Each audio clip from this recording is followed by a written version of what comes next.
একটি most asked question, সেটা হচ্ছে কুরবানি না দিয়ে কুরবানির টাকা দান করে দিলে ওই সওয়াব পাওয়া যাবে কিনা।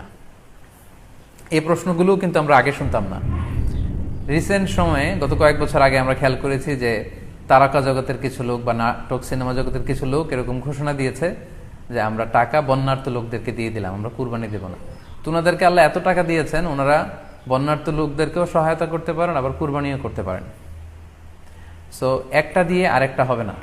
আপনি যদি টাকা দান করে দেন এটা সাদাকার সওয়াব হবে, কিন্তু কুরবানির সওয়াব কিন্তু আপনি পাবেন না।